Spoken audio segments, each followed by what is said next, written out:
السلام عليكم. لا تنسى الإعجاب والاشتراك في القناة وتفعيل زر الجرس لكي يصلك كل جديد.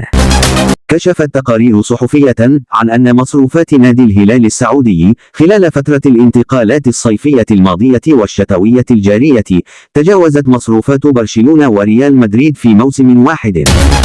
وأوضحت صحيفة آس الإسبانية أن نادي الهلال السعودي أنفق 376 مليون يورو على التعاقدات هذا الموسم، وذلك بعد التعاقد مع البرازيلي رينان لودين مقابل 23 مليون يورو خلال الميركاتو الشتوي.